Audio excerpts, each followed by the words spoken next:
Welcome back. Welcome back to the Detroit is Different podcast studios. And in studio, I have a guest that I really enjoyed and had a very dynamic story. Said, you need to get him on because I'm often telling people that Detroit is Different is about the collective of these Detroit stories of people that live here, work here, and add to the culture, creativity, and community in Detroit. That's what it's about. And she spoke of this brother and said, well, everything you're talking about, he's doing, and he's doing it from the lens with technology and so much more. Mr. Brandon Cooper, how are you today? I'm doing great, man. How you doing? All is well, man. All is well. So we start these journeys always starting from a person's origin story, as if like it's superheroes that always come to the city of Detroit, right? So your family, how many generations deep are they to the city? Yeah, so our family, so my dad's side is Georgia, like 10th and Georgia side. Okay. My mom's side is Detroit. So majority of my family is still here, but we kind of dispersed between here and Georgia. Atlanta, my dad's side was Tifton, but a lot of my family, like my siblings, they're more in like the suburb of Atlanta. Okay. But yeah, generations deep. I mean, we go back pretty far. I can really only attest to like, my grandma, her side, they, more like east side and all of that. And then we migrated over to the west side. So, yeah, I grew up on the west side. Okay. Detroit, stayed in Rosedale Park until I was about 9 or 10 years old. And then for my teenage years, I lived in 7 Mile. So like over by like old Greater Grace, like those are my old stumping grounds. So I can kind of claim both a little bit. Okay. Between Rosedale and 7.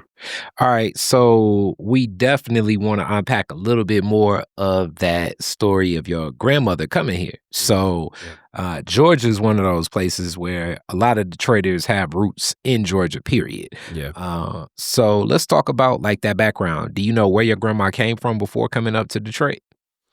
So she's from Detroit on my mom's side. My grandma on my dad's side, it was Tifton. So when I spend time on my dad's side, which wasn't much, I don't have that close a relationship with my dad's side, just because they so deep south, like close to Florida south.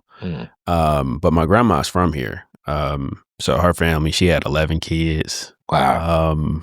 Which is a big, that's a huge family. So now people like 2 kids and then they done, which is crazy to think. Like, how are you feeding a house full of 11 kids? I don't know how they were doing it, but they were doing this. Probably 2 to a bed, 3 to a bed, whatever it may be. But yeah, that's my grandma's like origin story. Okay. All right. And you said east side. What a part of the east side do you remember? Did you ever go over that way? I was too young to remember, to be honest. My mom and my sisters, they spent most of the time over there, like, Chalmers and all of that, like that kind of area. But I was way too young to know. Like most of my memory comes from all west side where I grew up in Rosedale. All right. So Rosedale Park, what era are we talking? We talking 80s, 90s, 2000s? What era? Yeah, 90s. Okay. So I'm an 80s baby, but, the 90s is when we played outside, the bike riding generation. So went to Cook Elementary, TDL Cook. That's where a lot of my friends to this day I still talk to. Coming from Cook, like real good kids came out of there. I even saw one of my boys that I hadn't seen since Cook, because he put his daughters in a program for like software engineering and stuff like that. So it was cool, like full circle to see. His kids doing a lot of the things that we were doing. We grew up with DAPSEP and all of that. So that was real, real cool. Okay. So you were a DAPSEP kid. You let that out. Yeah. And you talked about just like the bike rides and things like that. That was the culture of how you remember your Rosedale story then in the 90s. Yep. Okay. Yeah, water gun fights and, tag. And our parents let us fly a lot more, as you know. You know what I mean? Like during that time. I think it's a different time now where it's a lot more of the malicious things and things happening with kids. So we kind of keep them a lot closer than we were, but we played into the street light. And that was the best time of my life. Like if you think about the best time of your life, usually it's like your childhood and then it's like college. But childhood was great for me just because we had a neighborhood full of a lot of kids on our street. I mean, we probably had between 12, maybe like 12, 15 kids on the street, like between a few different blocks. Wow, that's like full court. Yeah, that's full court. You play in the street, car ball.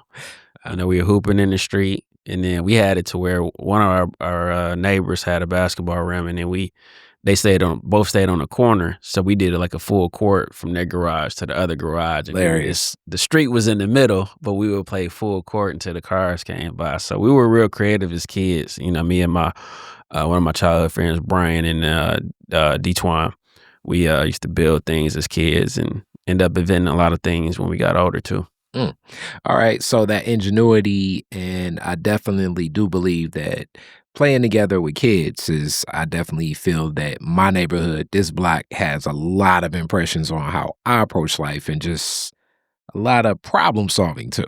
Yeah. So in that, I'm guessing odes well as you're talking about like inventing things and coming up with things. What are some of these things that you're coming up with just as kids in that creativity, engineering, problem solving? Yeah,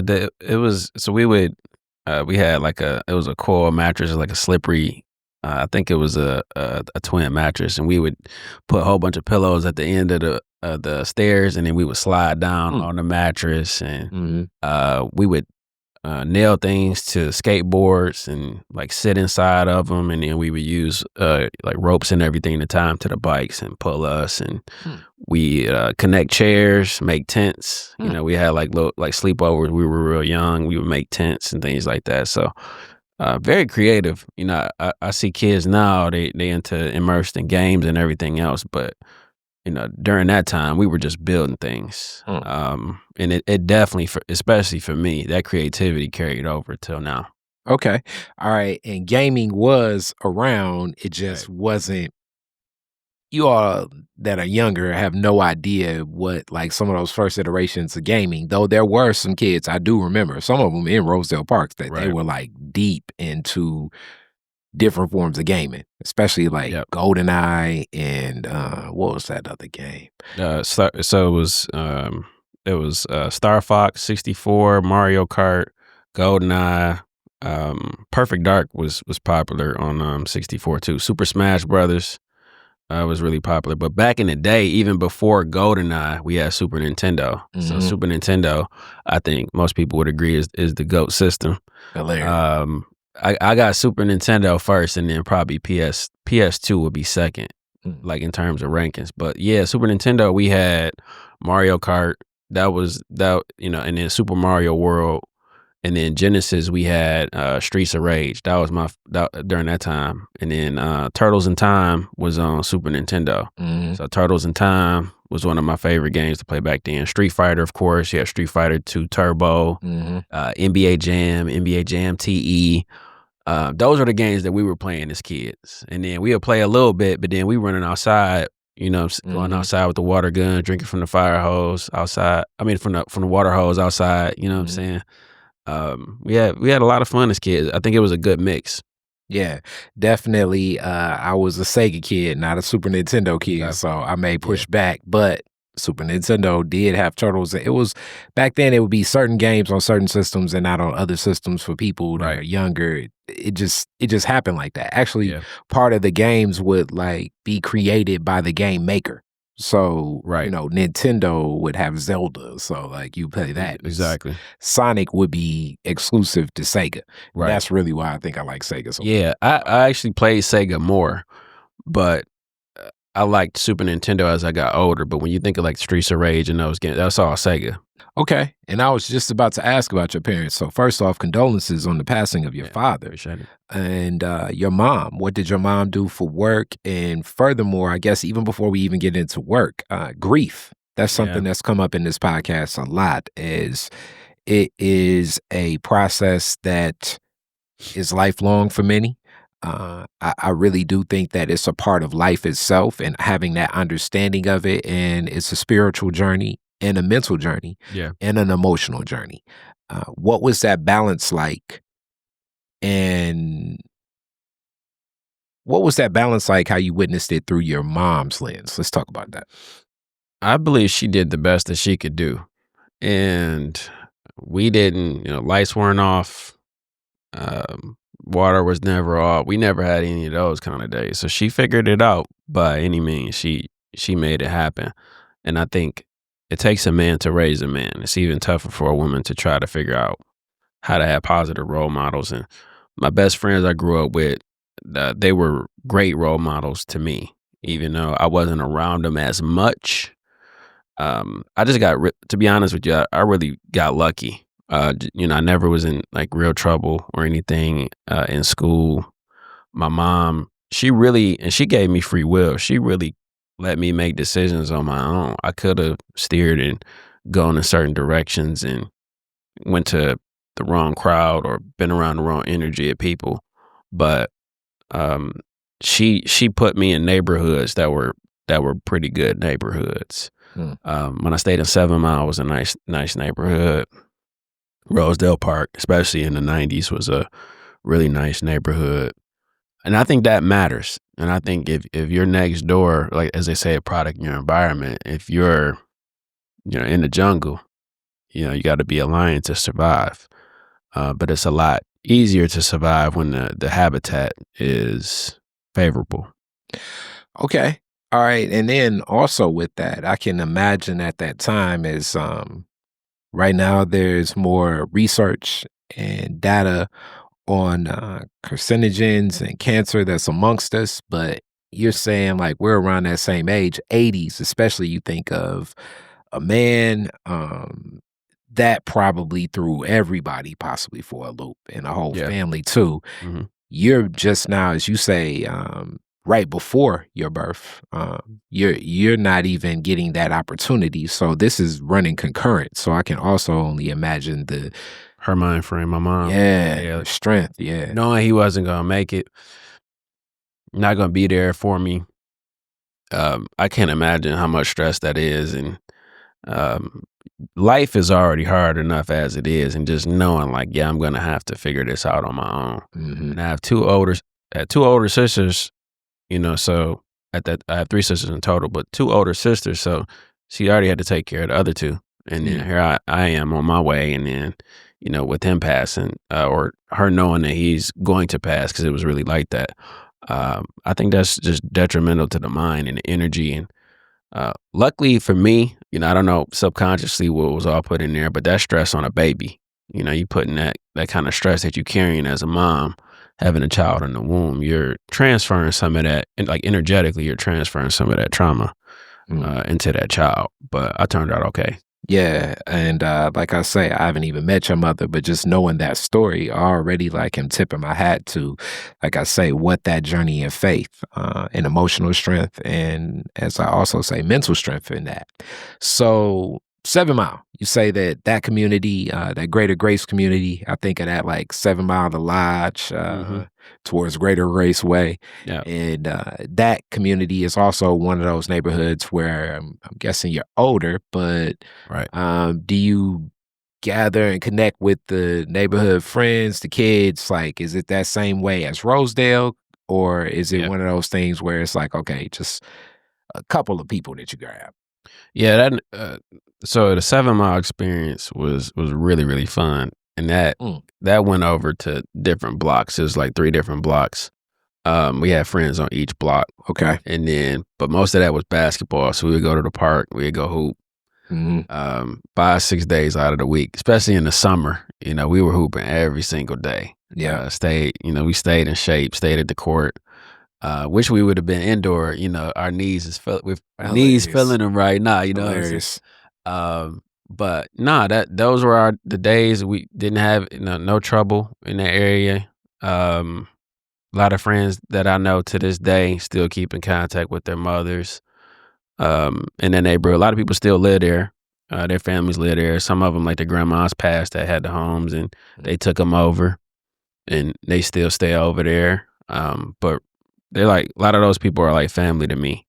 Even though I don't talk to some of them as much as I would like to, we still communicate through Facebook and everything else. Okay. All right. Now, you introduced some school. Where you go for high school?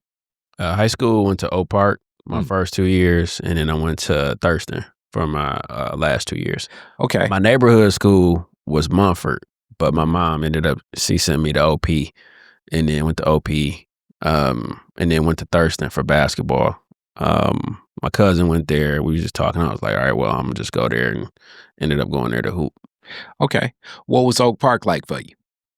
Oak Park was, how could I put Oak Park? Oak Park was very different because it wasn't DPS. You know, I was used to DPS schools. Went to Commonwealth for middle school.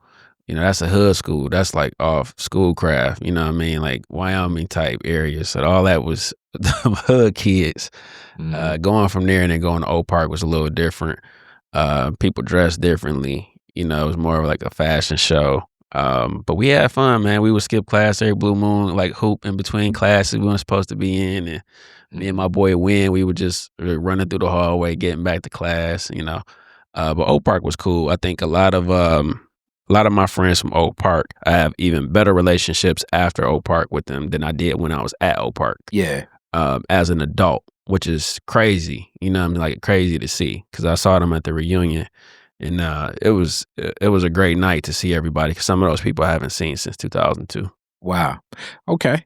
All right. So in that same connection, and then that class of Oak Park 2002, let's shout out a couple of the comedians I know. First, Josh Adams. Y'all know that's my dog. Josh is my And dog. Also, Clayton Thomas too. Shout out to Clayton Thomas. My dog too. Well. So I talked to him a couple weeks ago. Okay. Yeah. Yeah. Both of them definitely have worked with through the Detroit is Different lens, and then also Dez. So Clever. Yep. Yeah, that's my dog. That's Okay. my dog. All those my dogs.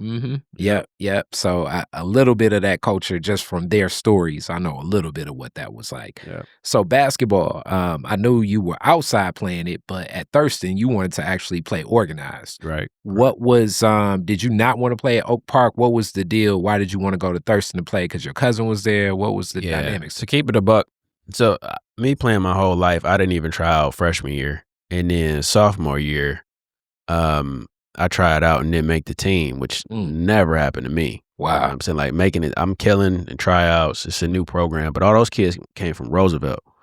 So, you know, Coach Catula at the time, you know, knew a lot of those kids. He kind of had it preset who was going to be on the team. Yeah. So I was like, I got to get out of this program, you know, immediately. Like, it wasn't even no ego thing or nothing like, oh man, I had a real bad tryout or something like that. It was just like, you know, the whole basketball team was like, I don't know what's going on, but you know what I'm saying? So basketball was something you were real serious about.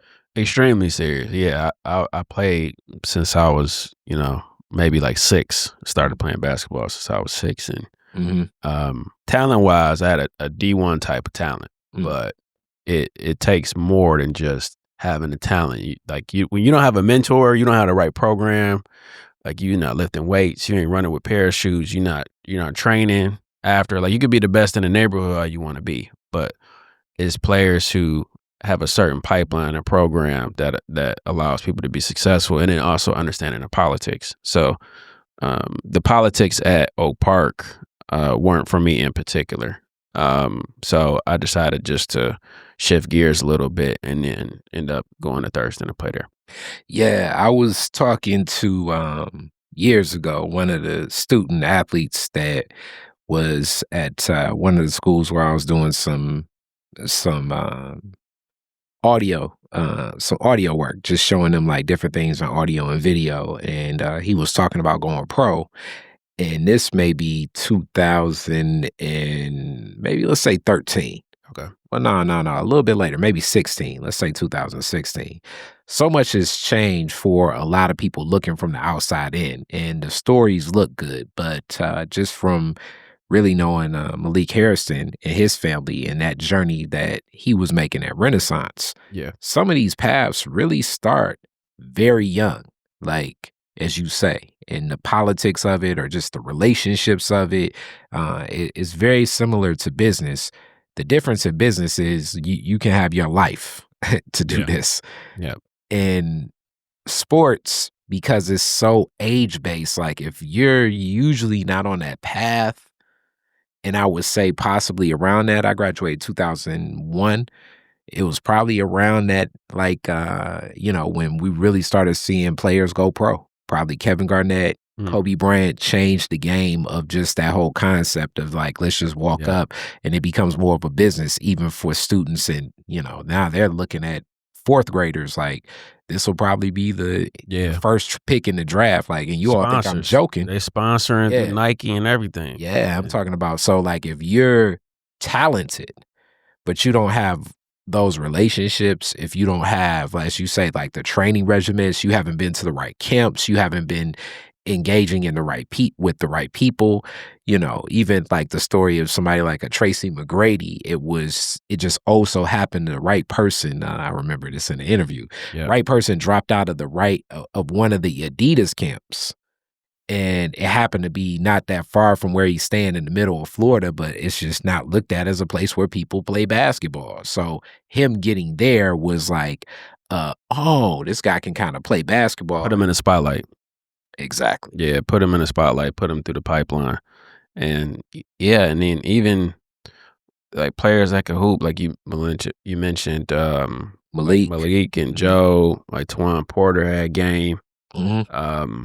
We still haven't had a lot of players come out of Michigan, because one of my boys who's from Memphis was talking about, like Detroit haven't really had anybody come out of Detroit that's been super impactful since Jalen Rose, like, just with like NBA impact. I know Malik made it to the league and things like that, but like Tawana was probably just like undersized or whatever. But like ballers are here, but the programs suck in terms of the people who run these programs, their egos. They had their own kids on the team, and then they gonna make sure their kid do it. And some of the parents, like some of the women probably messing with the coach. So some kids probably get more playing time because she doing her 1-2 on the side. There's a lot of that crap that goes on, and even on a high school level, there are coaches who I know coaches. There were coaches even. I don't want to like speak on people's name or whatever, but they wouldn't even submit the tapes to colleges. Like they'd be like, all right, can you send these tapes to these schools or whatever? And they were reluctant to do that.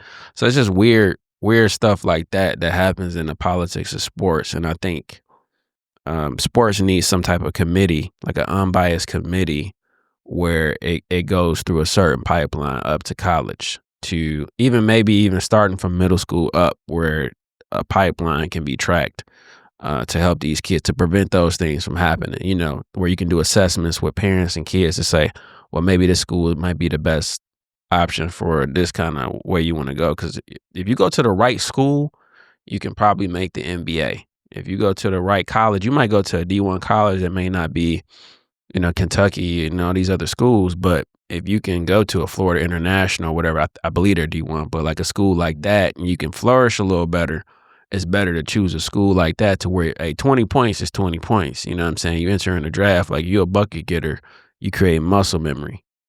So it's about parents knowing how to do that. And then also parents not being, using their kids as like their golden ticket. Putting the pressure on them, like let it come to them naturally, and then like try to instill that dog in them, and then you'll know by a certain age if they had that dog in them. And then the last thing is the height. You have to have a certain, like when you have a certain height, you get that growth spurt. You can hit that 6'2", 6'3", 6. It makes all the difference in terms of players who make the league don't make the league, because you can get shots up over smaller guards, and you can dunk easier and things like that.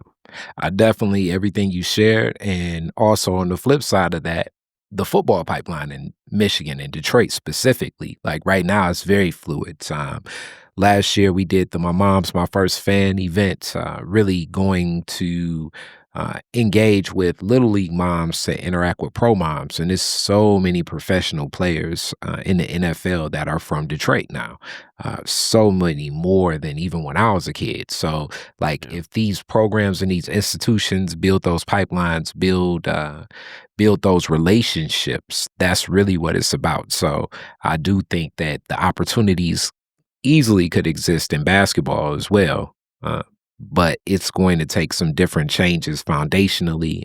We really think about everything that's happened. I mean, some of this stuff is like layers to it, and it's still being worked out. But everything that even just happens with St. Cecilia, over the years, and just even getting an institution like that back on track and what that looks like, and curly passing and all of these different people and the dynamics of spaces like that, because that's what's needed. You need these foundational spaces and places. So, it makes sense that you see a Vashawn Leonard and a Jalen Rose and a Chris Webber and a Derek Coleman, and shout out to T. Willard, that's my guy, and all of these people, Greg Kelser, because you have these institutions like a St. Cecilia where Dave Bing is coming to play, Isaiah Thomas is coming to play, Magic Johnson is coming to play, whereas that's just not in that current state.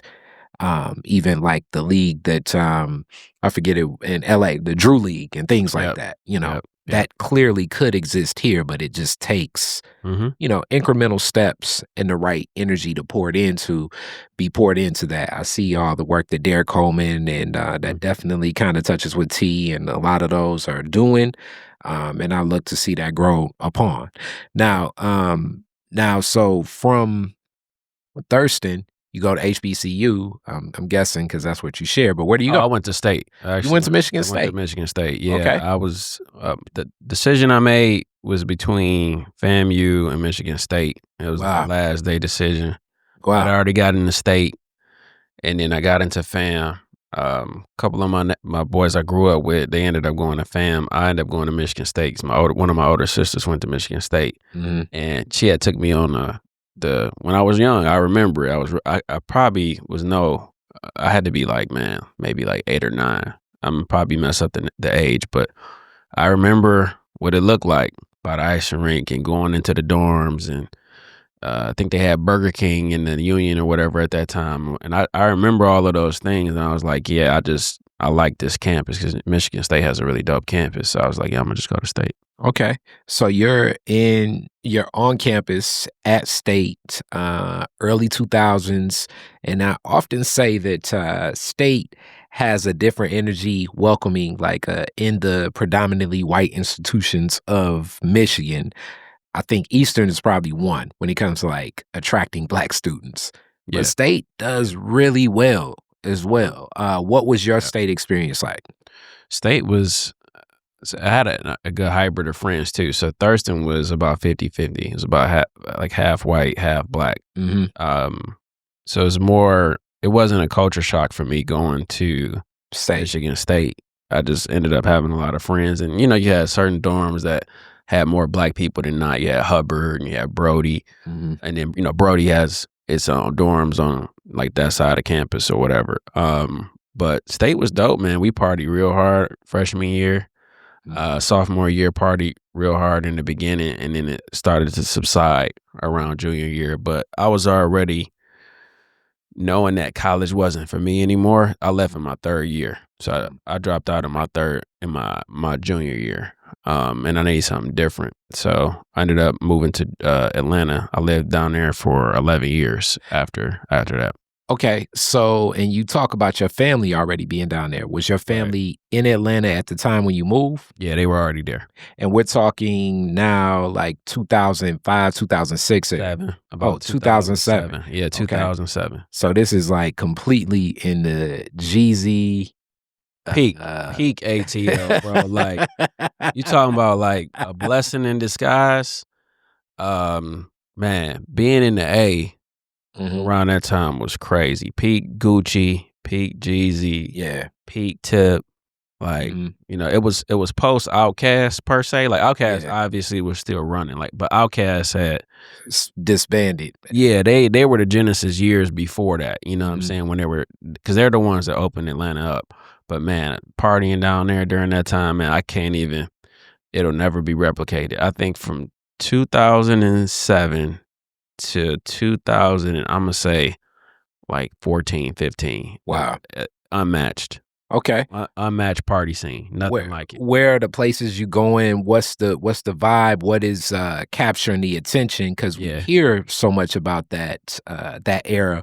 What was it like for you to experience it? It was Crunks at Lil Jon, all of that. It was someone new all the time. You had the Young Bloods. You had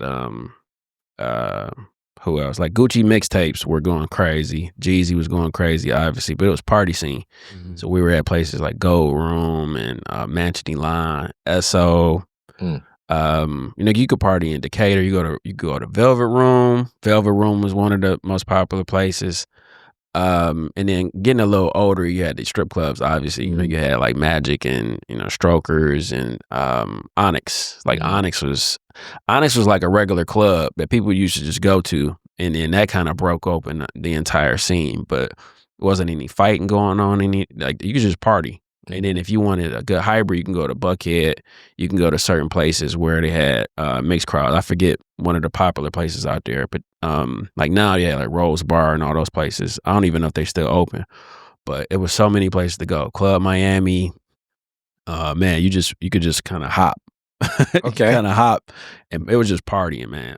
That entire time, all we did was just party. Definitely part of that. I've seen some of that Atlanta, some of the clubs and even the strip club. Yes, Onyx would be where I would go. So just to feel the vibe, it was a moment in time that still it's just different right now. It's definitely different. It feels way more spread out with way more people. Really the number one thing I think of when I think of Atlanta right now is a traffic jam, but that's just just maybe me. It's trash, bro. ATL I think has, just on personal experience, I think they have the second worst traffic. LA is the worst. LA is for sure the worst. Yeah, it's like Atlanta traffic so bad. It's like people say, "Oh man, it's just gonna take you an hour. That ain't nothing." And it's like, no. Yeah. Yeah. Right. I'm going one place.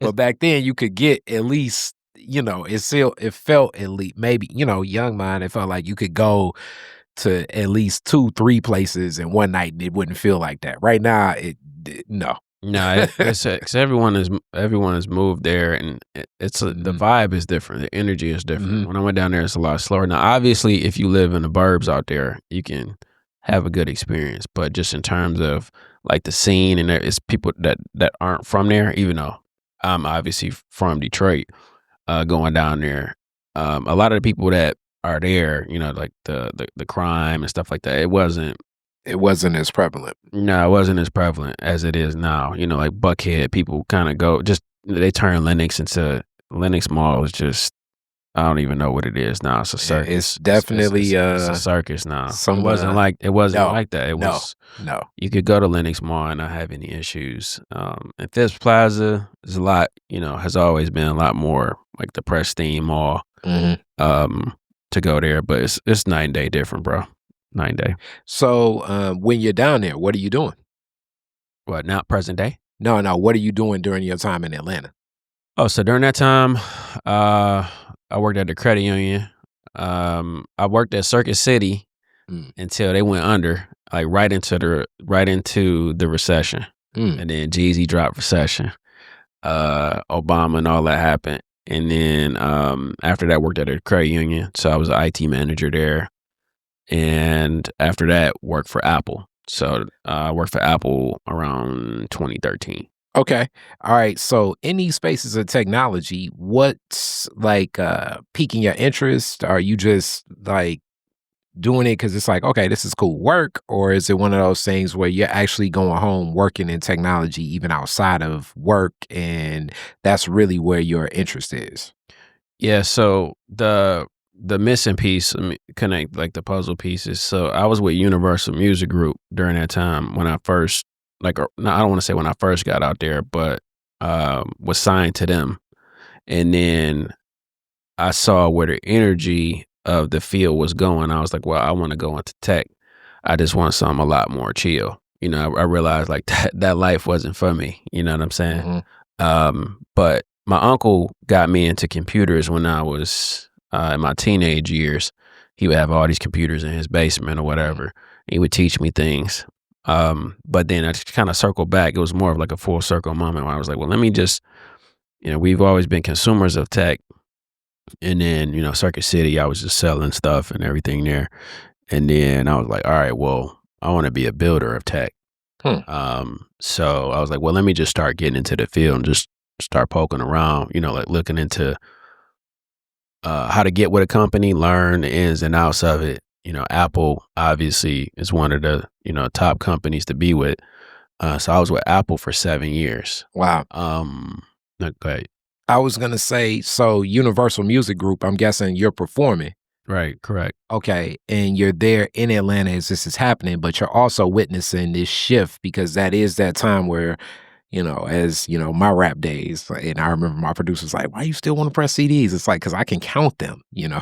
So, but That was the last period too mhm, of the like printing physical CDs and yeah, pressing it up. Before a music artist, you spend a lot of time, pressing those things up, doing the marketing, the studio time, and the ROI on it. It's not there. The music industry is, I don't want to say it's one of the worst industries because if you're a big artist like The Weeknd or someone like that, you can do really really well.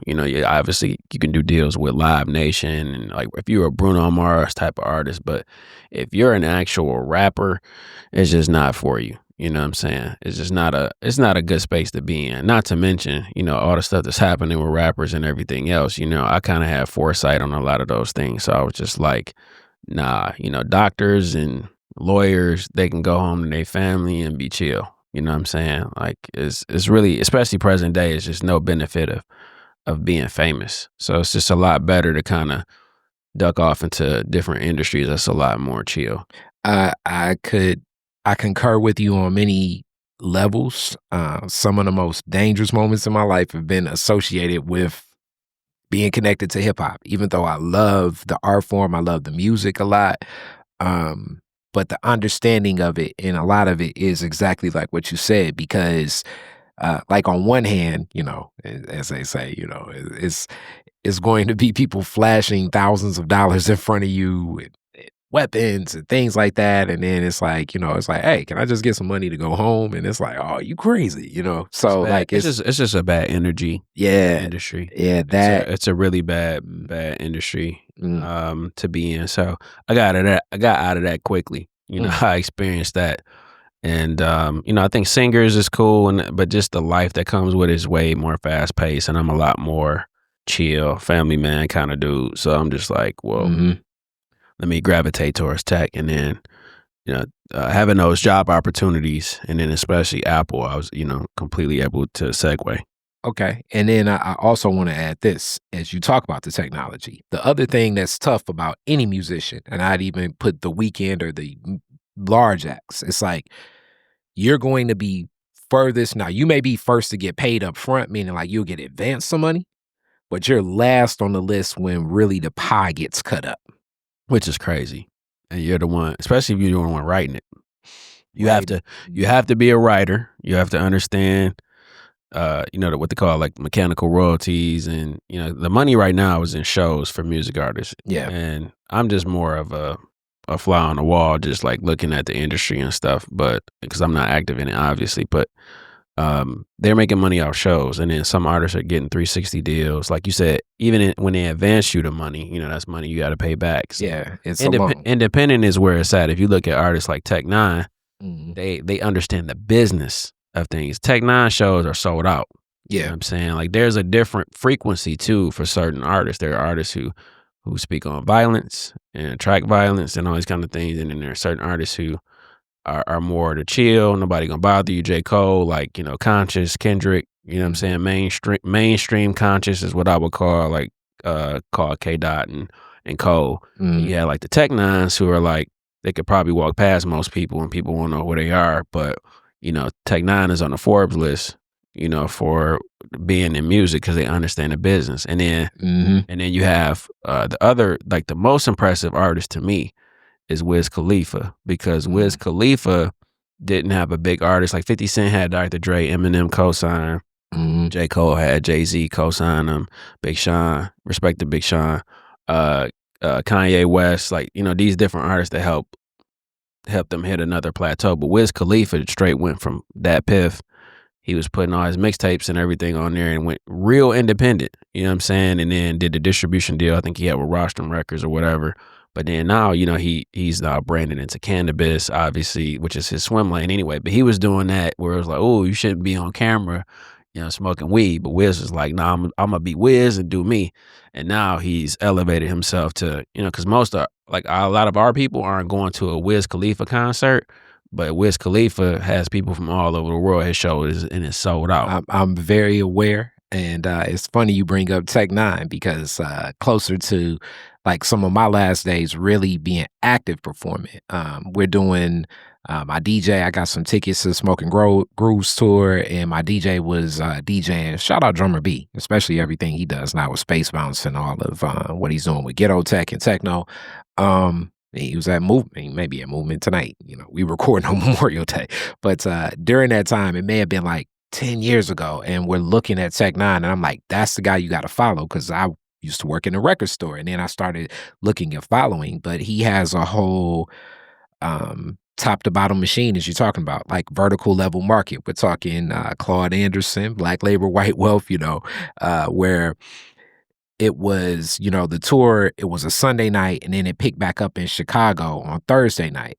But their Sunday night here at Pine Knob or DC Theater, whatever it was at the time, right? And I was like, you see that Talib Kweli, Nas, and everybody else is gonna just go to Chicago, hang out with the people they know. I was like, you see that Tech Nine has a show in Grand Rapids, he has a show in like Iowa, he has a show in like all these offshoot places because he knows he's built these relationships over time, really from a formula that I think was started through what, even though it's definitely different music from what Esham was doing in hardcore, and then kind of followed up with what ICP, Insane Clown Posse, was doing, but then just seeing from what Tech Nine really monetized even more upon everything. And like he has trailers, he had the tour bus, he had merch. It was like a whole, I was like, you see what this is? And more so than that, he had teams of people from Missouri hired to do all of this work. I was like, this is a whole machine within itself that you can see that he's operating outside of the lens of the lane that even Live Nation is giving him. Yep. You know, so that's like precisely independent in comedy is so funny because I was just telling my guy, I think Ali Sadiq is doing that right now in delivery systems. And that's really where I'm at, where you're talking about knowing that technology is even stepping into music because it's the distribution system. Yeah. And that transaction where you already see this pivot happening. Right. You see that and you're shifting. Yep. You have to shift. You have to shift. And you have to, I think foresight is a gift too. Like you can be smart enough to see something coming when it's mentioned pretty early, and you can do research on it and kind of jump the gun on it to get ahead of the curve. But having foresight years in advance is really, really a gift. I mean, I was speaking on AI and music probably in 2008. You know what I'm saying? Like AI is just breaking out the shell in 2020. And I was telling my boys, like, document it, you know, PowerPoints and all this stuff. I was like, yeah, you can use this to, you know, create the voices and all this kind of stuff and make the songs and all. I was doing that in like 08, 09. Wow. You know, I think, I'm trying to remember, I don't know if that was LimeWire because Napster was 99. You had Kazaa and BearShare and all of that. But whatever the year was when LimeWire was the most popular, I want to say was around the time I started thinking about like what the integrations of AI is going to mean to music and everything else too. Yeah. Okay. All right. So you're there with it, and now you end up just like taking these different steps into tech. You go to Apple. What are you doing at Apple? Yes, Apple, I was a senior advisor. So software, hardware, work with the engineering team. They would bring issues up to me when they couldn't figure things out. So when things happen on a Mac, iPhone, any device, anything Apple related. And then I also oversaw creative media department, which is like Final Cut Pro, Logic Pro, Main Stage, those kind of things. So I did that a little more towards the end of my tenure at the company. But before then, it was all iOS and Mac. So anything on a Mac computer, like disk utility, working with the hardware, partitioning hard drives, recovery, anything on a Mac, I can, you know, pretty much troubleshoot. Wow. And where did you learn a lot of this? And I know the next thing everybody would be thinking that, okay, you probably went to college for like all these degrees to get in there and everything. How did they even test your skill sets of knowing all this? Yeah, really, it was really just self-taught because everything in my life was all PC. Like we grew up on PC. So my experience working with my uncle at the time, who actually passed away, the one who introduced me to it. He passed away. Appreciate it. Yeah, he passed away, but everything he taught me was on PC. So I knew how to troubleshoot PC, and I was an IT manager at the credit union. So I know how to troubleshoot everything on PC, but Mac, I had zero experience with Mac when I actually got hired. So when I got hired in there, they saw my background from just being in technology in general and everything I had to learn from scratch. Okay. And then also just like the cultural shift, it being in IT, even if in a workplace, there's a thought process of, I know, I think it was Saturday Night Live used to even have a skit about like who the IT guy is. Like IT has a culture within its own. You definitely don't think like no cool brother gonna come up to you and be like, "Hey man, what's going on with it?" You know what I'm saying? Like, Word. how do you shift, especially coming from hip hop too, Right. over to this space, just in the culture and knowing the rhythm? Because I know that starts really from credit union over. Right. Yeah. And I think I look at it more, those are more experiences that just help me sharpen through experience. But a lot of things I just innately just know how to troubleshoot and fix. Mm, So like Circuit City didn't really teach me anything. Being an IT manager at the credit union didn't teach me anything. I really just in my downtime just kind of learned on my own. But yeah, it is definitely a shift because I can go kick it with people in the hood and be like, "What's up? What's good?" You know what I'm saying? And then you're like, "Hey, Brandon, we need you to go speak at Google," and then I can just flip that switch and I can mhm, talk anybody off on that panel, about any of those topics. I can go from blockchain, cryptocurrency, AI, quantum computing, where you want to go. And then just, when people start talking, certain switches get turned on and I'm like, all right, cool, let's go down that rabbit hole. And then mhm, we can have conversations, so after like the credit union, so the credit union I got fired from, like they had this policy, whatever. They were just firing people. mhm, And during that downtime, I learned about meditation. So that's when I was meditating in 2011. So I started meditating in 2011, learning how to like balance your chakras and things like that, and learning about energy, learning about Sephogia frequencies, learning about binaural beats, how to like change your brain activity through like listening to certain sounds and headphones. So it creates what's called like an isochronic tone in between two. Like there's a different frequency in each ear. mhm, So it's one hertz, like the hertz in this ear is different from the other one. So they alternate.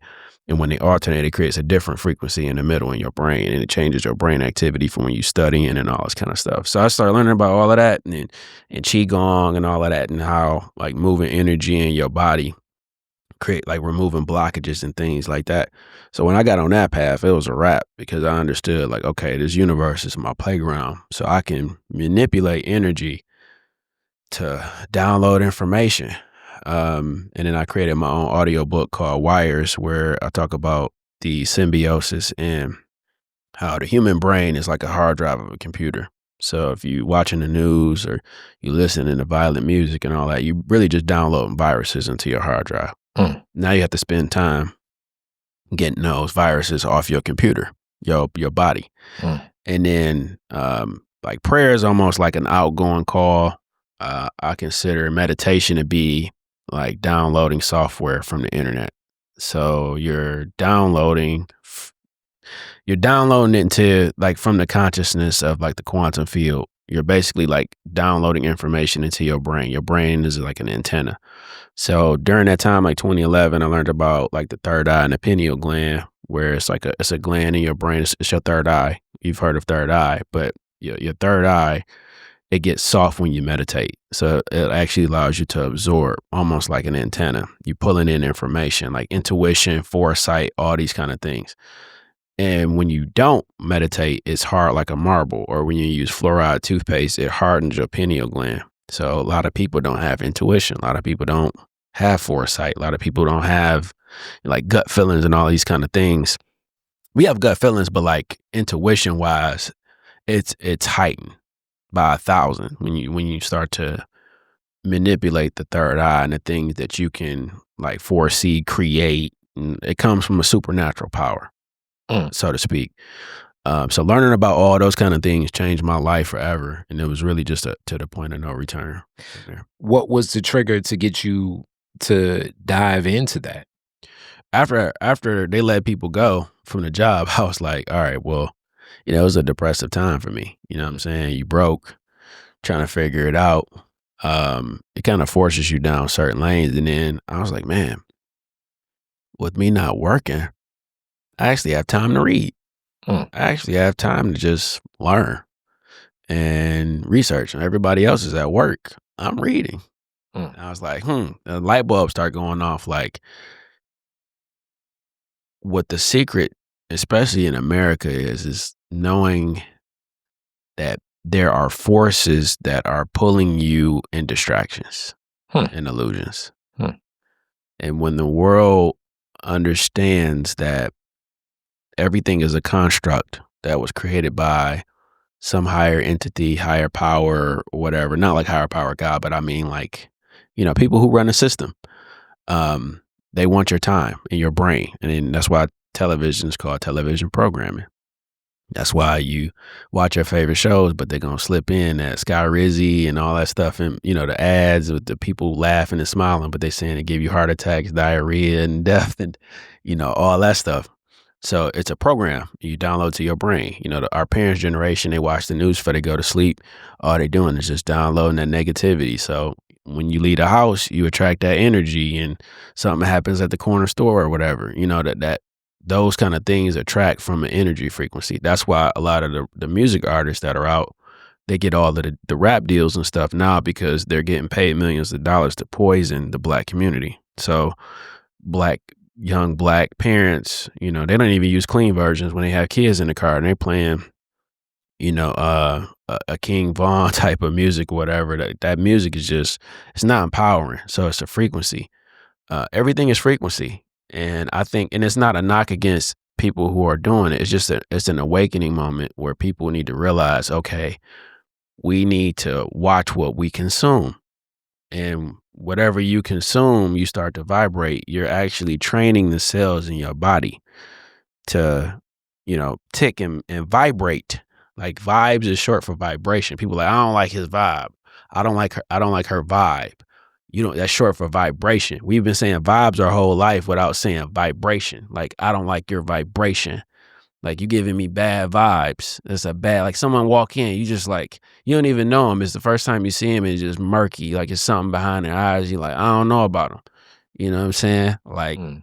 and everyone has their, their stuff about them. Like, we're all flawed human beings, but like, you can just see behind certain people's eyes. Some people know how to mask it really well, but energy just doesn't lie.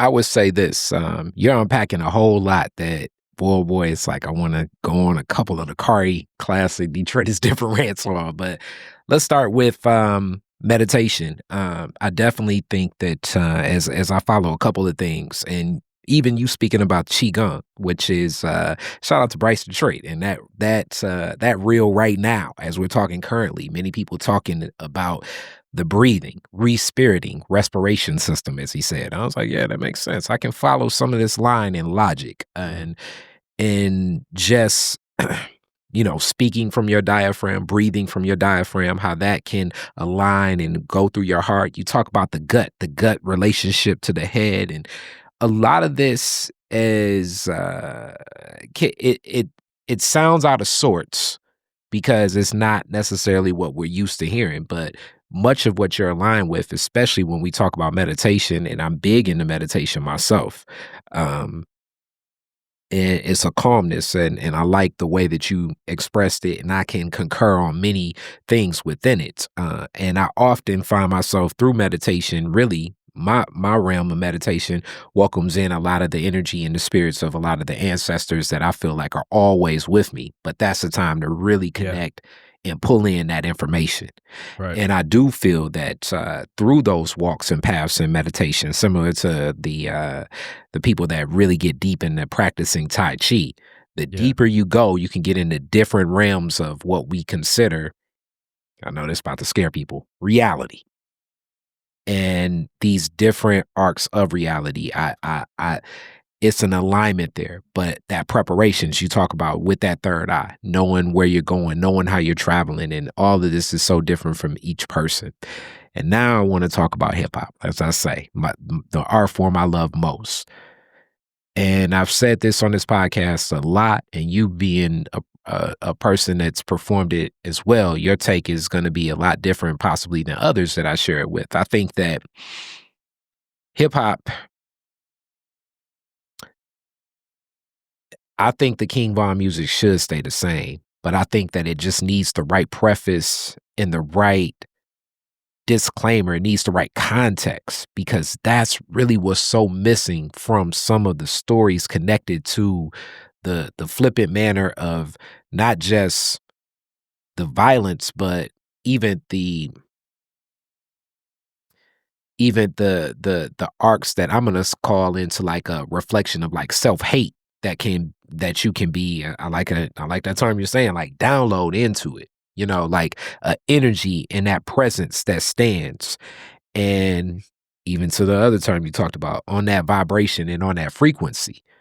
Because oftentimes we're looking at people, and if we're downloading so many of these arcs of insecurities, fears, you know, um, all of that angst towards the vulnerability that it takes to even make human connections, that's only going to harm us.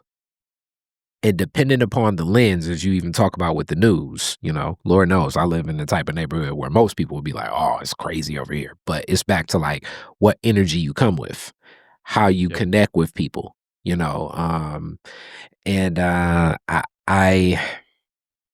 I know that that's right there, and that's very present for people, and it's the reality, and it's like the lens you see like a prism. It's almost like light hits it and it goes out this way, and you can see that, but Yeah. also you can see that.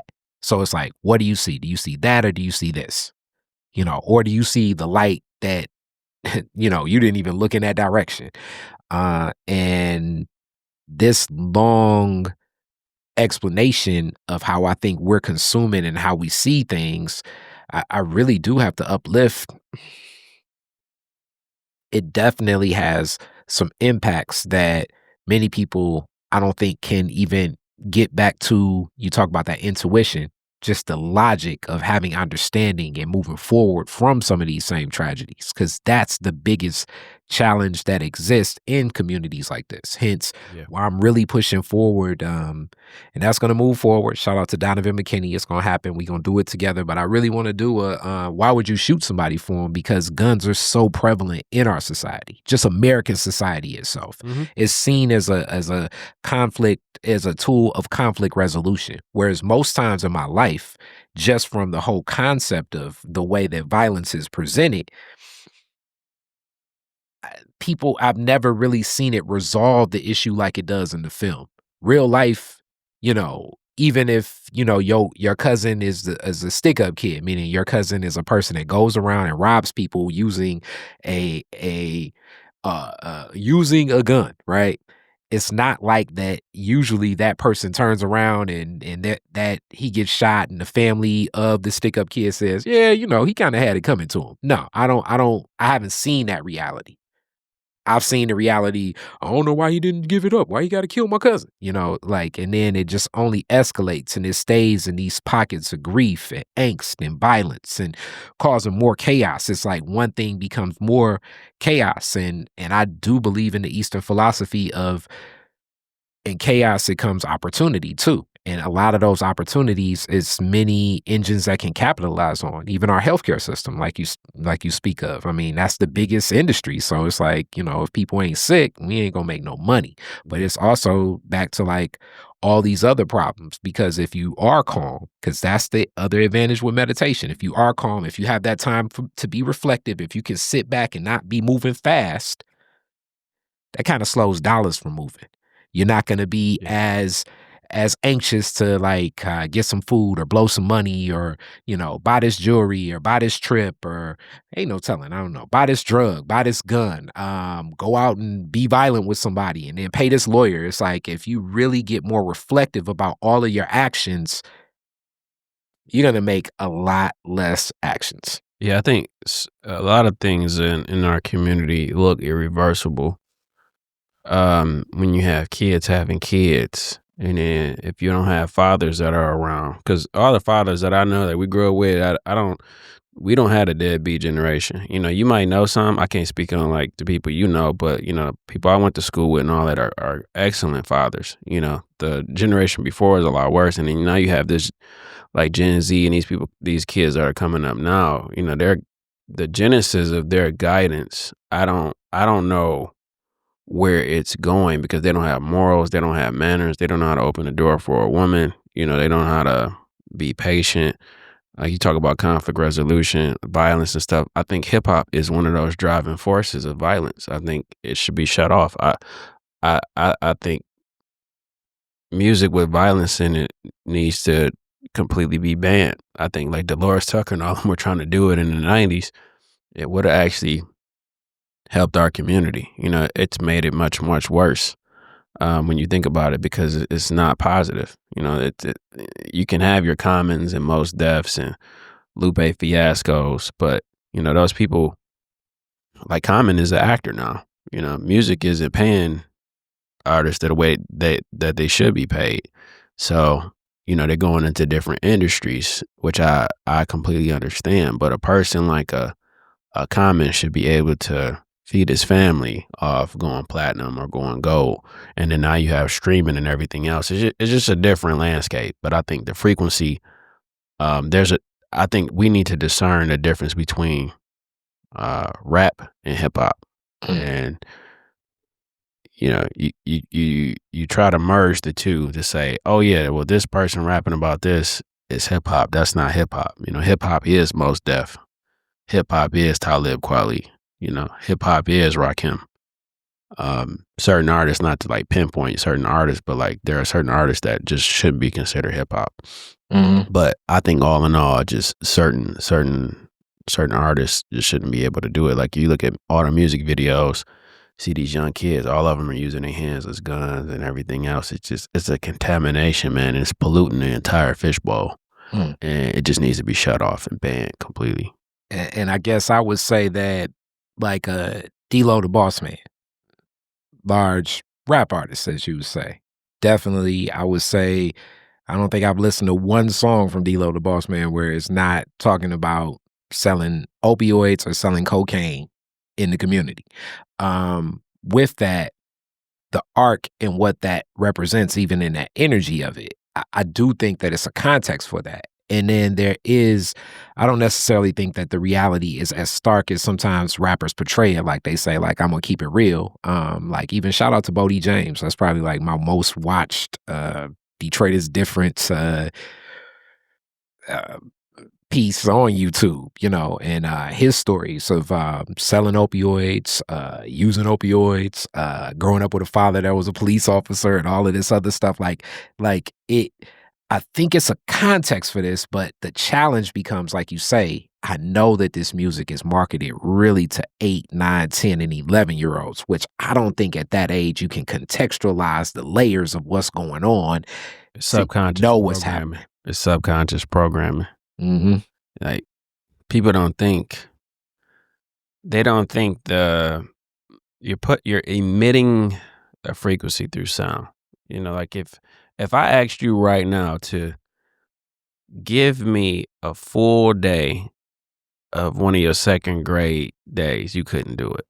But if I tell you to rap Jay-Z, change clothes or any of that, you can go bar for bar. Mm-hmm. Music resonates and rotates and stays in the brain better than anything else. That's why they do it in commercials and in marketing with the the big drug companies or whatever. They'll put songs into it, or even just marketing for a Super Bowl or Burger King. Have it your way with the You Rule and all that. Like, it's like, okay, it programs your brain, and you're like, man, why do I know this song? Why do I know this beat? How do I know what they're gonna say next on the general commercial? Right. These slogans, all these things have catchy tones to them. Liberty, liberty, liberty, whatever. That is still like music. It's a flow. You know what I'm saying? So the kind of music that is emitting that frequency of a child in a car or whatever, they're subconsciously pulling that vibration in. Like even when, like if I'm taking my son to school or whatever, we listening to like Neville Goddard or Napoleon Hill in the morning, or Wayne Dyer or Abraham Hicks, and we're playing that in the morning on his way to school, and he's listening to that, programming the mind, and they're talking about how to attract energy and affirmations and ask formations, right, which is different from affirmations where it talks to you in a point as if it's already occurred, opposed to putting things in the future, because when you put things in the future, they stay in the future. But if you say I am, I am means already happened, already exist, and the mind can't tell the difference between what's false and what's true. So Oh, you're actually creating a, as they say in Think Grow Rich, it's a legitimate trick. yeah, that's going into, I mean, my degree's in marketing, but marketing is a lot along the lines of definitely nerd out in social science and clearly in psychology. But you're talking about like neuro linguistic programming, where we're programming our mind as it doesn't necessarily, as they say, it's like, how does your mind not know the difference? Because it doesn't, and even speaking, as you say, I am, and a lot of the psychology of that. So yeah, I, I could imagine that this was going to be something very interesting just because some of what I've heard, just the bits of your life path. So now I'm like completely like jumping forward in it. So along this path as you're doing all of this and with this in mind, is this the path that you were seeing for yourself as you're starting at Apple? When does it really begin to um, manifest that you're going to be in this path of development and in this space of creating solutions for these large tech organizations to take advantage of? Yeah, so there's working for a company is one thing, and then creating your own is a completely different beast, like being an Mhm. entrepreneur. So, backstory, I got into entrepreneurship when I was about 18, 19. So, uh, I would say music is one of those things. it's one of them because you have to figure out like budgeting. Um, you gotta get a tire. Being able to afford like different clothes. If you're in music, you gotta wear something different every time. You got social media, it's harder. You gotta buy even more and more clothes. Oh, I just wore that last week, or I just wore it 2 weeks ago. I wore this in this interview already. I got to change that. Those kind of things are more the things that didn't exist during that time for me. Mm, But entrepreneurship.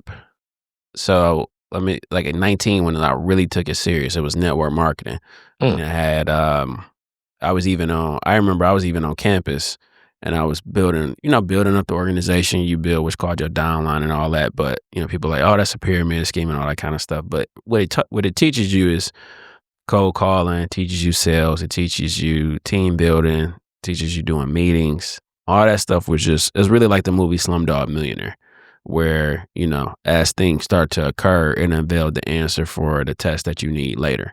And those things, Think and Grow Rich, how to win friends and influence people, mm. Rich Dad, Poor Dad, Yeah, Carnegie. Yeah. yep. And then Cash Flow Quadrants was the one that really woke me up and slapped me in the face, where it Mm, kind of discerns the difference between employees.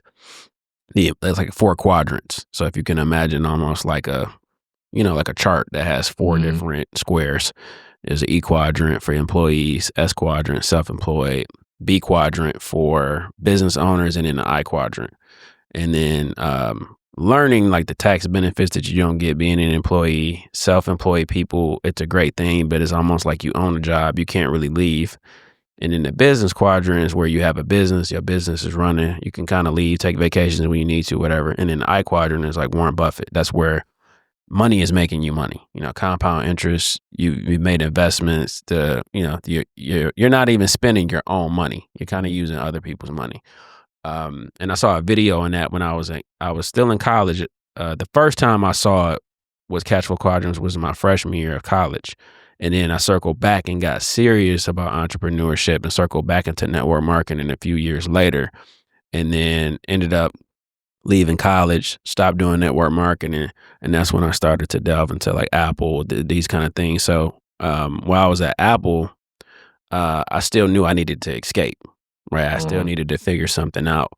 One of my first inventions was an app called Proximity, where you basically, you walk into a room and it's like almost like every person in the room has their own Wi-Fi. mm, So like you have your own Wi-Fi. Whatever you make discoverable, I can basically search, and if you're nearby, I can click on it and I can have your LinkedIn, mm, email, whatever you allow to share. I can mhm. just get everything in one snap. So comedians, music artists, general networking, if you're at tech events, whatever, you could just click that button and then You there. You got them into your Rolodex pretty much. And there are a lot of apps and stuff like trying to do different things, but still not on that kind of level. I even know like one of the companies are still doing it. I know the founder of their company, but that was my intro to like really building on the tech side, myself and Brian Chapman. So because Brian is the actual inventor of the concept, but he wanted to use it for dating. He was like, well, I want to talk to this girl across the room. And I was like, nah. I was like, we can refine this and like let's turn this into like business or social, like the way to network. And then we, co-invented on that.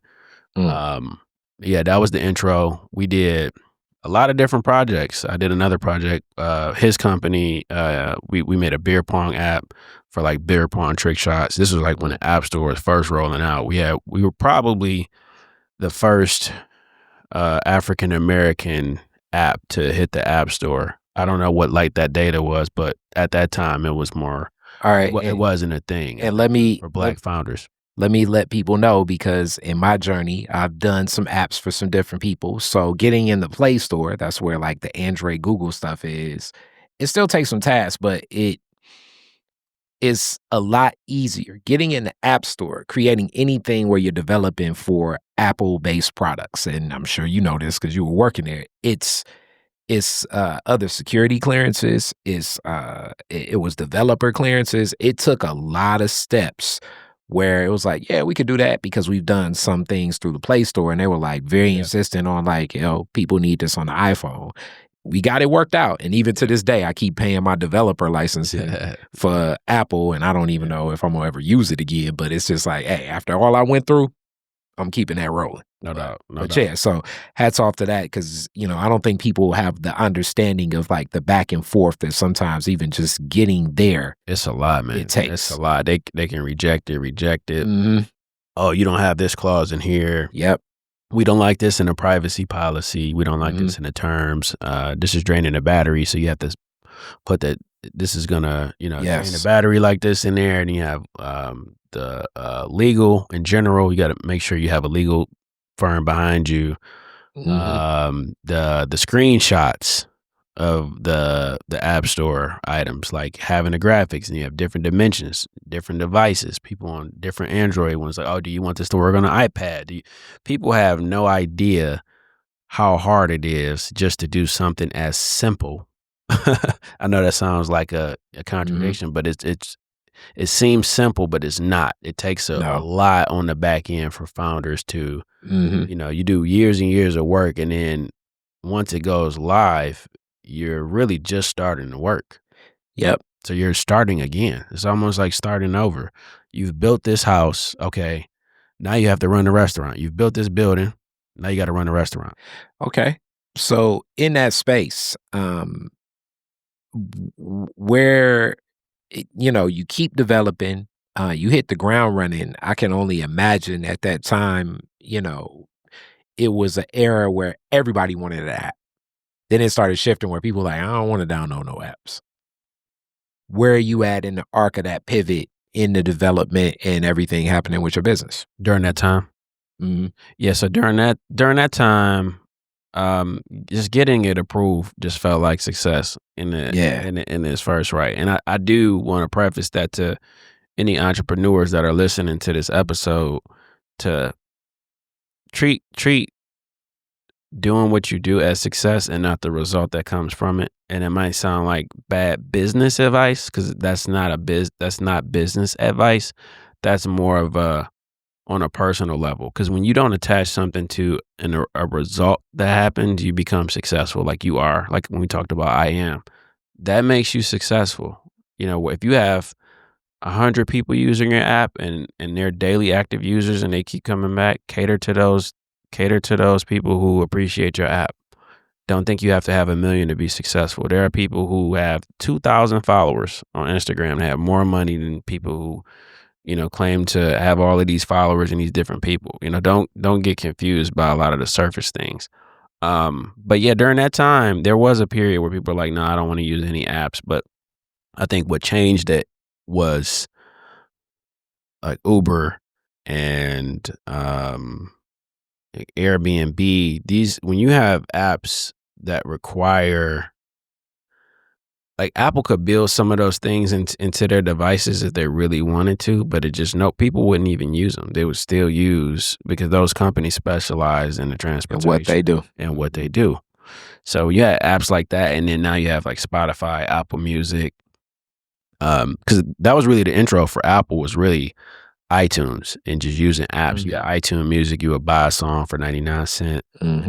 So we got used to using it, and then people use it to edit photos. Like, okay, well, I need to edit these photos. Like, if you think back to iPhone, originally it had the flashlight on there, it had a flashlight app on there. Now that person has to stop. They're out of business now because the flashlight is built into the phone. So even if you're building something you think people need, you have to ask yourself a question and say, well, is Apple actually undercutting, Apple and Google, are they actually undercutting their own developers, right? Yeah. Like, are you actually building something that Apple can just steal and integrate into their device in the future?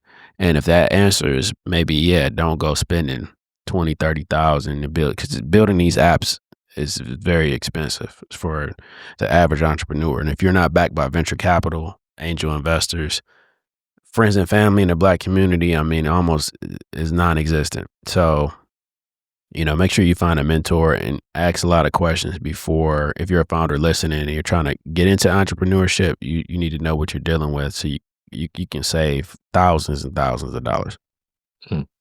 Okay. All right. So where are you at now? What's on deck? What are you working on? So we're working on our beta for Aphid. So we haven't talked about Aphid, but Aphid is my company.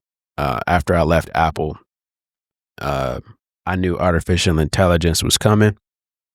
This was probably like 2018, 2019.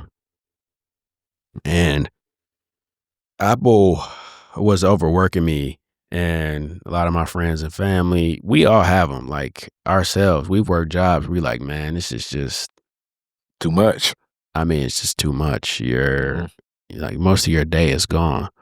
And I was like, man, I wish I could just clone myself, have a digital version of me just doing this work, but I could still get paid for it. And I was like, I got it. So I left Apple and I started to do it full time and ideate that. And what that basically means is you're able to take the things that you typically do and put it into a digital form of yourself. And that version of you works on the internet simultaneously in various places. Like me as Brandon, I can only go work at Target, put in my 8 hours, clock out, come back home. If I work at PricewaterhouseCoopers or wherever, Ernst & Young, wherever, I can only work there. But with Aphid is we're trying to, not trying, that's a failure word. We are introducing to the world a concept that requires some out of the box thinking and reprogramming to where a person can be in multiple places at one time to do work. So that could be for an employer, but you're using your autonomous AI agent to do it, or your clone is doing some type of automated trading to trade stocks or crypto or selling NFTs, whatever you want it to do. We don't care how you want to use it. We're just providing that engine to execute this. And a lot of people don't know, the average person spends 90,000 hours at a job over a lifetime. Average. That's on average, 90,000 hours at a job over a lifetime. Staggering. And then if you're a lawyer and doctor, that's probably like 120, 130. Yeah. So it's a great time to be alive. But when I was speaking to investors at that time, they were like, what do you mean the bots are going to be doing the work for me? Right. Those are the conversations that I was having back then. They just didn't have a vision. Now it's, it's a very busy space, noisy space. Everyone's like AI this, AI that. Oh yeah. And they're changing their LinkedIn bios to say AI expert. And, anyone who's, anyone can put in the work and become an expert if they just dedicate their time. But if someone is like, yeah, I got an AI in 2023 and all that kind of stuff, they're not real AI experts, because there's levels to this. You know what I'm saying? Like, you have to understand like what machine learning is, what deep learning is, what a centroid is. Have you used TensorFlow? All these kind of things that are under the hood for artificial intelligence, because there are a lot of different subsets of what AI means. Unsupervised learning, supervised learning, semi-supervised learning, reinforcement learning. Like, you can go down a super rabbit hole. But AI goes all the way back to like 1956. So there's nothing new under the sun, even though technically I'm one of the pioneers in the AI space. Like, I'm considered like AI OG just because of all the noisiness and people jump in. AI has been around since Alan Turing, right? And if you've never seen The Imitation Game, watch that movie, but he's the founding father of like the personal computer and artificial intelligence. He's one of those people who really spearheaded what exists today. So none of that exists. I say that to say none of that exists without those people. But to answer your question about like where we are today, rolling out this beta for people to introduce their personal clone, so people will have access to talk to your own digital clone right out of the gate. And then the phase after that, we're going to create certain environments where your clones can actually work outside of just people going to talk to your direct clone chatbot. But we have to introduce it into a way where people can digest it, because, you know, it can get really, really complex, especially for people like, you know, urban community. Like, people don't really understand anything outside of GPT. They're like, oh, well, yeah, I use GPT and it's cool. You know, I need to, you know, create something for a flyer or something like that. I need ideas. So it's a great time to be alive in terms of using generative AI, where you can, like, you have Claude and Perplexity, Gemini, create images and things like that. So a lot of jobs are about to shift. Graphic designers are going to have to shift into being AI engineers. AI can even do coding now. There are tools that can actually build code for you. So learning how to, what they call, create file structures in code, how to take that code, build it out, is going to allow a lot of Black and brown founders, especially, to not have to rely on venture capital as much as we used to. The analogy that I use when we talked about music then was like, get signed to a big, you know, Def Jam or whatever, Universal, right? They sign you and all that stuff. But now artists are more independent. Founders are about to be the same way. They're not going to need venture capital. They're going to use AI to launch their companies. Now they don't need $3 million to launch their company. They can actually use AI to build their company and get right to revenue and users right out of the gate. If they want to get angel, friends and family, you know, friends and family is like, you know, you're getting money from friends and family. For people who don't understand what I'm talking about, friends and family round is, you just talk to friends and family and say, do you want to put in 5,000, 2,000, 2,000? You scrape it up, and then you put them what's called a cap table, so you can see who owns what percent of the company at a certain stage of a company. So that it's a capitalization table. It's called a cap table.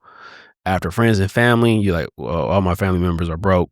What do I do? You have grant money, pitch competitions. You know, they make Black founders kind of scramble for crumbs, and, you know, like, we have to try to source it and everything else. It's a joke. And then other founders, it's hard for white founders, Asian founders too, but it's just different levels. Yeah. Like, if you went to Stanford and Yale and these places, they'll write checks for you off ideas, no revenue, no traction, things like that. So it's a different ball game. Like, a lot of things that we invent are Christopher Columbus. I definitely think that that holds true of Black creativity in a Western civilization for forever.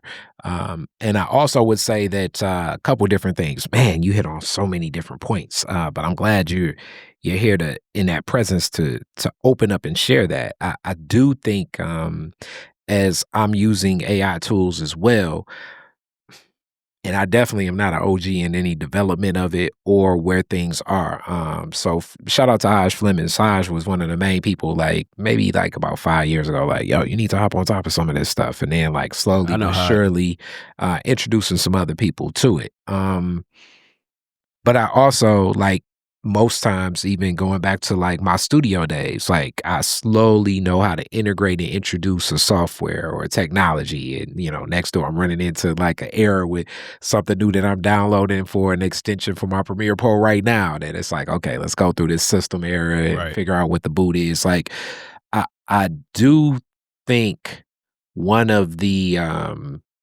being an entrepreneur as long as I have, it's kind of cool. And it sometimes can be annoying, I think, to some younger ones, but there's going to be a lot of people that enter the market.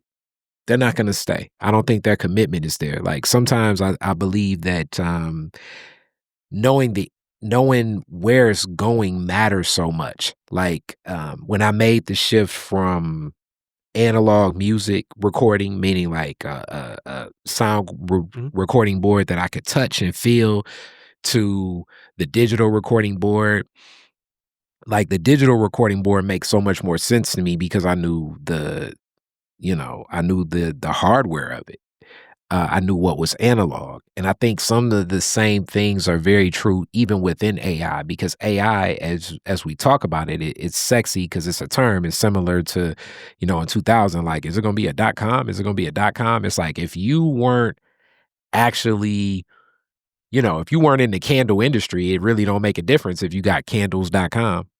And I think if you're not in the, I don't know, if you weren't already a graphic designer, you can look at it like, I think of a great kind of what it sounds like what you're going to have. I tell people like it can be a great assistant, but like any other tool in life, is going to be people that will misuse this tool, and it will be people that will use this tool very productively. But either way, I don't think it's going to take a person that does nothing, that's looking to hop on something fast and just get in the game. If you're a shallow pond, I believe it'll be a brother like you that'll walk in rooms and in like 2 seconds, it'll be seen that what you're talking really isn't there, because a lot of even what you would use, if I look at some of the bots that you have, because that's kind of like in different prompts as you talk about, I go, Perplexity provides a different lens than what Claude would provide, with different in open AI. And I think everybody goes to Chat GPT within open AI, but it's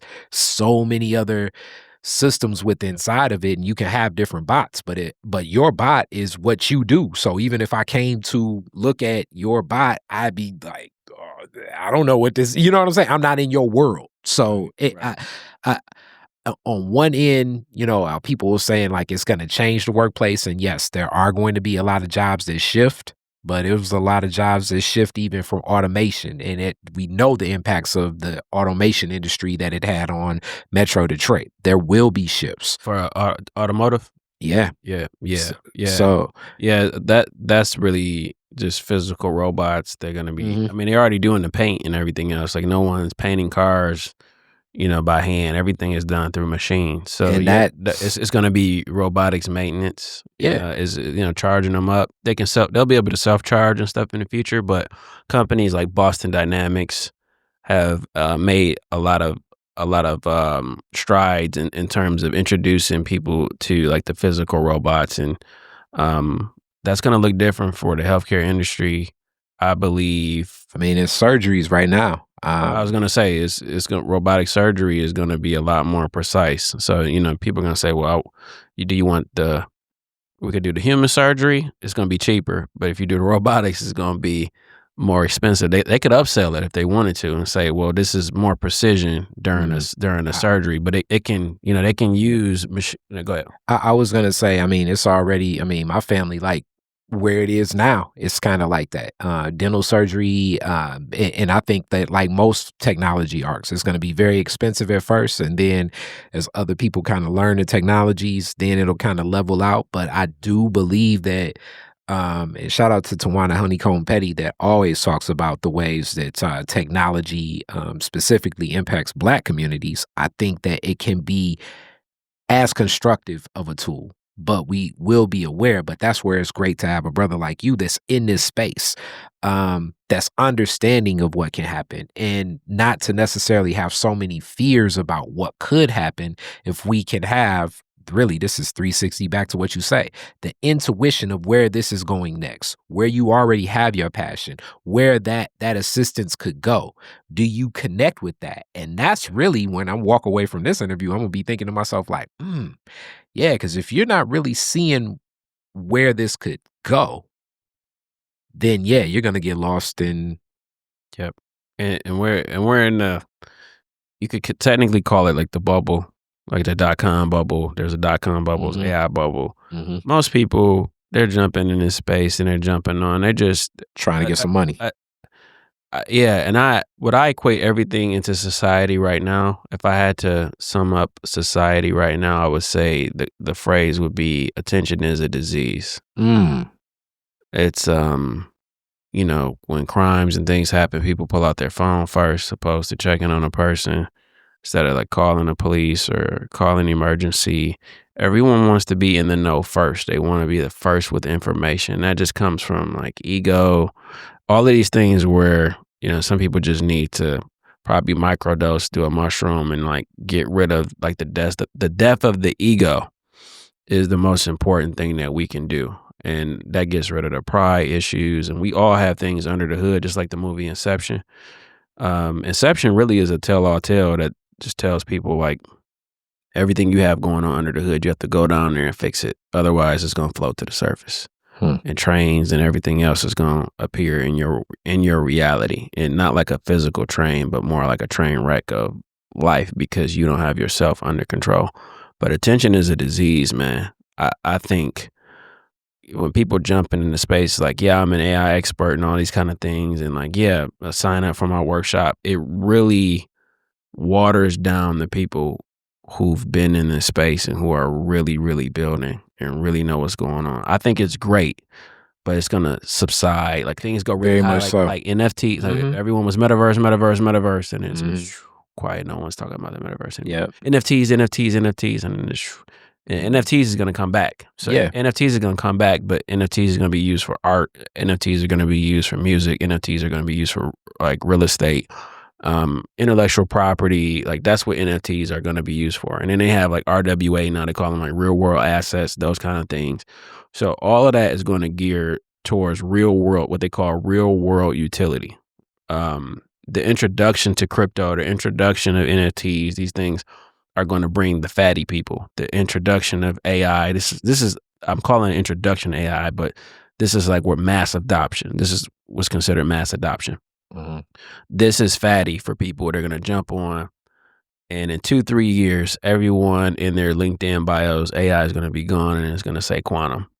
And then everyone's going to be, oh, well, in 5 years from now, yeah, I'm a meditation expert. I can teach you how to do these kind of things. But, you know, what people need to put most of their time into is information, but not attaching the disease attention to it and just doing things organically. I would say, and I want just your take, because even with, I think about the young guys that work with me, shout out to my team, and bringing on just the intergenerational connection that I have, that I've added to the layer of that. I think it's really just seeing the vision, as you kind of started with. I think that's even more important than the information. If you don't have if you don't have the personal utility, Right. to even the information, it's almost like life is just passing you by, I feel. And I would hope, and that's where I believe the creativity is so important, because if you can tap into that creativity, Yeah. it can drive a purpose. Yep. Yeah. And a lot of people will build the same things. It's okay when people build the same things. Nothing is really new under the sun. But when you stay true to yourself, like a lot of the things that you see OpenAI, things they put out, and you know, they take submissions and things like that, you make mistakes. They ripped off a lot of things that I've built. I'm sure. And you have to move discreet, but what's for you is for you. Yeah. You know, there's nothing, when you stay true to yourself and continue on your mission and your path, there's no weapon formed of what people can do to stop you. And you build community and you talk to people and it's organic, because certain people just look at them and it's not because of a skin color, things like that. It's energetic. You like, I don't trust them. Like as much as, Mark Zuckerberg might be like, yeah, I just not care about people and this and that. It's just going to be like, yeah, okay. Like you're going to look at him and be like, yeah, that just doesn't read right. I'm not saying Mark, like he's a bad person, these kind of things, but because I don't know him, but you get what I'm saying. I would say I'm going to go back to, and I never played organized. I just played more pickup basketball. I would say it's the right vibe for the right person that reaches whatever that goal is. And you also talked a lot about arcs of success even. I think that we should definitely define what the barometer of success is for ourselves, which is definitely way more in process than in the result. And as you say, that's definitely not I don't know if I want to say a business perspective, but I would definitely say like an investment perspective. That's, no investor wants to hear that, but that's just the truth. And that's always really been the farce that I've challenged with all my business degrees and stuff, even in class. Like the thought process of, I'm going to invest in your business, Brandon. Like because yesterday your business made $1 million. And okay, and you made that $1 million with 10,000. So let me give you 20,000 so you can make 2 million. I'll take one and you take one. Right. There's so many variables and transactions and things happening that led to that million. And who's to say if the 2 million will come, Right. And these are just because it still comes back to people. I've talked about this all the time in these interviews, I see life as a big equation. And in that equation, I see constants and variables. Anything above 50%, I consider more of a constant. Anything below is a variable. And human being, we are the biggest variables ever. Like period. Like, it could be tomorrow, as you talk about just, people and energy and spirits and stuff, even with all the programming, you still don't necessarily know how people are going to respond because human beings are just very unpredictable. Yep. Hence why it's like, okay, let's get some robots in here. But people still do the programming of the AI, of the robots and everything. Like, so like that variability is who's to say what. But I think if you can tap into a creative purpose, a drive, something that's bigger than yourself that you see, that you're fulfilled in, and in that process, I guess I'm speaking really, the testimony for myself. It's so fulfilling. It is fulfilling. It is. It's living with purpose. And I think a lot of people are stuck right now. There are so many people who are just stuck. They don't know why they're here. Yeah. They probably cry in private. They look at people who are successful and things like that. Like even if I'm posting, if I'm on a panel and all these different things, I hope the energy is read as an inspiration and not braggadocious. Like a lot of people are braggadocious. Like, oh yeah, look at me. I'm in Jamaica. Like they're not even enjoying their vacation. It goes back to the attention is a disease type of thing. Like enjoy your vacation. Like, can you sit your phone down? Like, do you have to tell people, yeah, I'm doing this and I'm doing that, or your next move or what this is? And Nip talked about it, like you want to have inspiration to people. Like that's the best service that you can give to people is to inspire. But that goes back into 360 something else you talked about. It's the vibes too. Because if you give off something that's inspirational to me, I'm gonna feed that back to you. It's hard to it naturally as you talk about like we won't be in the same room together. Yeah. If you giving off nothing but inspiration, it's hard for me to just give off sadness, defeat, depression. Like I'm gonna find another space, which goes back to even the Mark Zuckerberg thing. Like, and not saying like we say, I'm not saying, anything. I ain't never met the man. I know a couple people that have, but I would say pick up basketball. If we catch the right vibe, then that's who's to run with. Right. And that's who you pick up on the sideline. Like, are you trying to run? Yeah. All right, bet. But it fits into the flow of where we going. Right. And especially with like this big Diddy case and just not just that. I mean, Epstein, just a lot of stuff. Like sometimes we see what's been presented to us as this is opulence, this is success, this is what you should go for. And you should be willing to compromise whatever your character and values are to throw to the side because this is what success is and it's worth it. Yeah. And I think very, very great people are extremely flawed, just like everyone else. I think there's the difference between a good person and a bad person oftentimes is their ability to mask it. I think everyone has a monster in their closet that they don't want anyone to see. And some bigger monsters, some of them might just be a small monster that can just you can put the fire out before the house sets on fire. You know what I'm saying? And there are people who weren't good people, and then they transition, something traumatic happens to them, and then they get an awakening, or they become spiritually lifted and closer to God. And everyone doesn't get a second or third chance, right? But I think forgiving yourself for the things you go through life and the decisions that you probably thought you shouldn't have made, just know if you're still here and breathing and listening to this conversation, you're here and you have a chance to start the day anew. I love that. I love that point.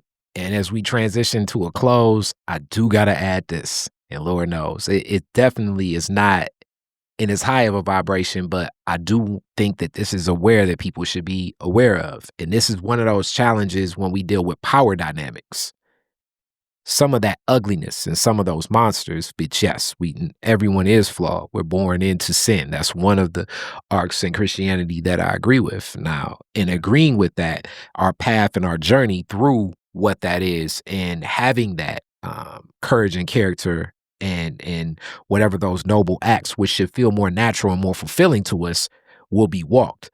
But I do recognize, especially in certain spaces and places dealing with power dynamics, the oppression, the exploitation, the degradation, and putting people in destructive and compromising positions creates a different power dynamic to continue to move forward. So it's certain people that are presented to us as great that have other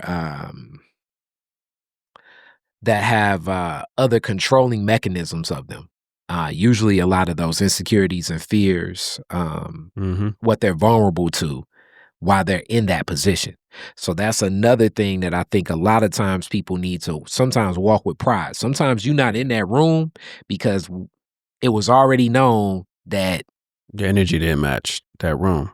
Your vibration kept you away from the negative energy field that you didn't need to be in. And and then and the fame monster is a monster in itself, and I think it makes a lot of what's happening under the hood, like Inception, just kind of float to the surface. And level one, it's like, man, you see like the unraveling of Kanye. It's really sad to see.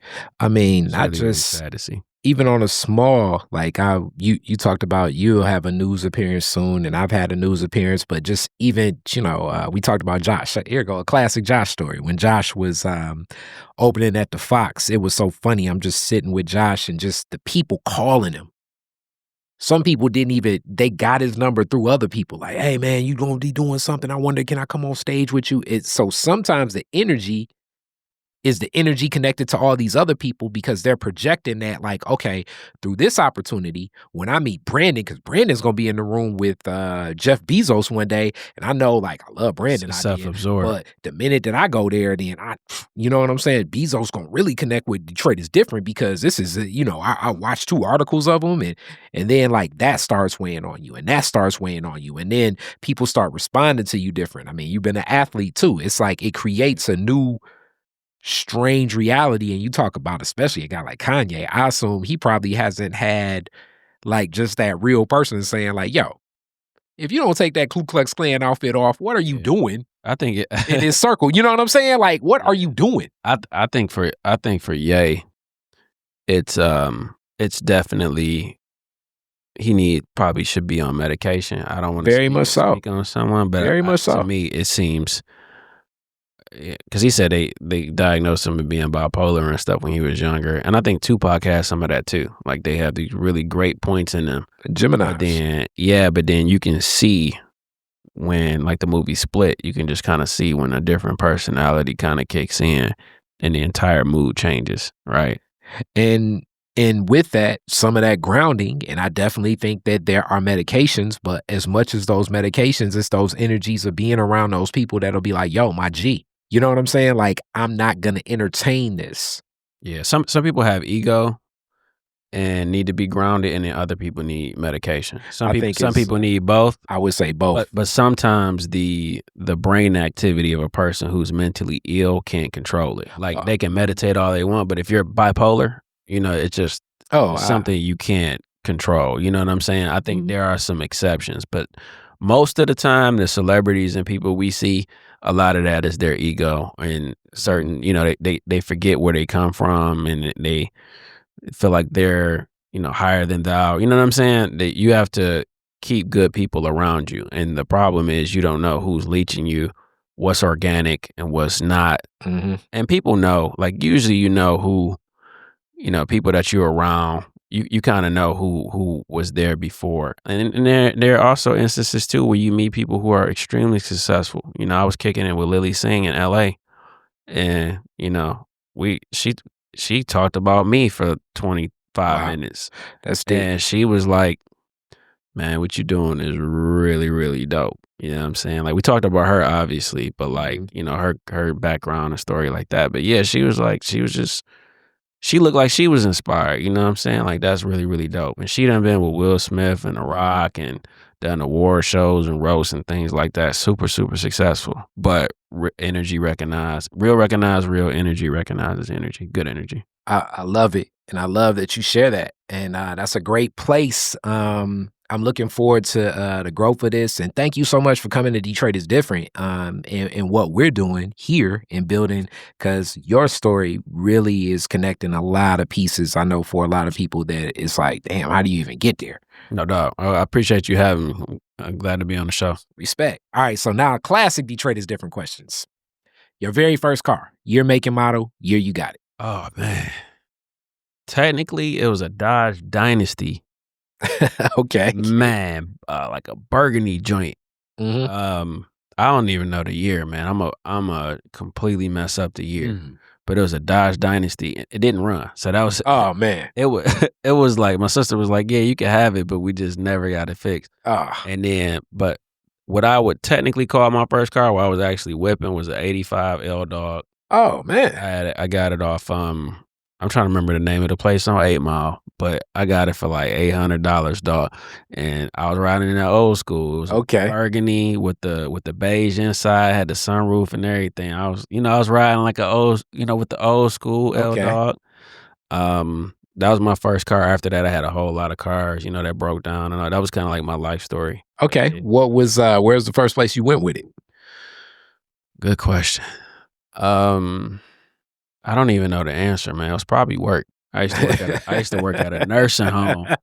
So after I got my car, I was glad I could get to work. I was like, hey, let me go to, but it was either going to school or going to work. Okay. Yep. All right. You're the DJ at the end of the fireworks. Woodward and Jefferson. You get to play 2 songs. What songs you playing? Blade, Come Roll, and Return of the Mac. Okay. All right. Definitely 2 Detroit classics. And the last question. You could rename Woodward after one Detroiter. Who would it be and why?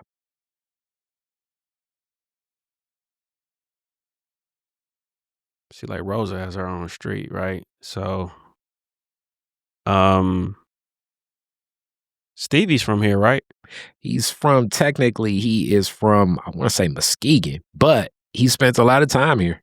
I would say Stevie, man. Okay. I would say Stevie. If we could do Stevie, we could do Stevie. If not, it'd be Diana Ross. And I just think their impact should be highlighted for, them being at the epicenter of music and Motown and everything that existed here. I'm with it. I love it. You definitely won't get any pushback from no Stevie, and that would be like Diva Way if it's named after Diana. Right. I love it. Thanks. Thank you so much, and I'm looking forward to seeing the growth of everything you doing, so that I can be one of those people to be like, okay, let me get one of them. No doubt, man. I appreciate you. Yes, sir. All right, peace.